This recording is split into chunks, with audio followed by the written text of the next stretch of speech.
مسؤولين hore xil uga soo qabtay degmada Gabiley iyo qaar ka mid ah dadka ku dhaqan magaalada Gabiley ayaa iftiimiyay musuqmaasuq ay sheegeen inuu hareeyay maamulka degmada Gabiley iyagoo faaqiday miisaaniyadda golaha deegaanka Gabiley waxayna xuseen in Gabiley waxba aanay ka hirgelin muddadii ay ka talinayso xukuumadda madaxweyne Siilaanyo marka laga reebo mashaariicda JPLG-ga ee ay hay'aduhu bixiyaan sanadkii 13 waxa soo galay 2 milyan 117 kun oo dollar halka sanadkan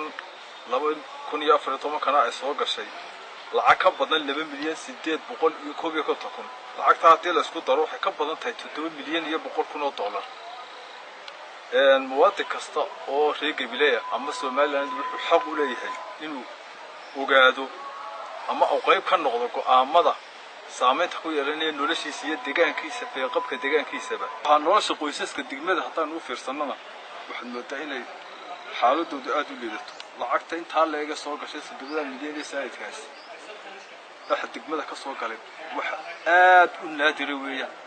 oo dib ugu soo noqday lacagtaasi wada ay martay waxa laga doonayaa waxa dawladda dhexe inay cadeyso shacbiga u cadeyso in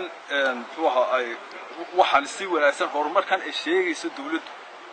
in Gabiley ay ka muuqato iyo in aanay ka muuqan dawladda laga soo garowsiyo oo bulshada ka sugaysa lacagta 550 kun oo dollar lacag ka badan ayaa lagu sheegay in ku baxday dhismaha wadooyinka yaryar ee magaalada ee noocay weegihiin aynu aragnay lacag 550 kun oo dollar ka badan baa ku baxday wiilashan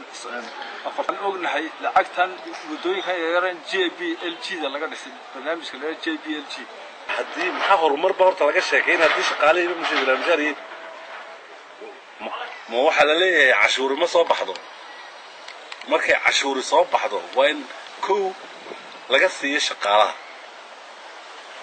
wixii shaqaalaha ka hadsan iyo horumar lagu sameeyo xashiish buu dhex fadhiyaa abuurtii iyo 3 shan xashiishkii magaalada laga qaadina xagga xukuumadda waxa ka gaadeenina kormeer la'aan baa jirta war in la shaxaadayo midna telefoonada u bixinayaan ninka maalinta dhaweytoole shaqaalaha dawladda hoose ka tirsanaa qaybta nadaafadda ee ku dhacay xafiiska khasnajiga dawladda hoose horteeda iyo xafiiska dhulka inta u dhaxaysa markii la ogaaday bulshada ogaatay inuu ninkaasi gaajo u dhacay oo gaajo ay birta ku riday dadka meesha joogay mas'uuliyiinta nooc kale u dhigeen gaajada uu ninkaas u dhacay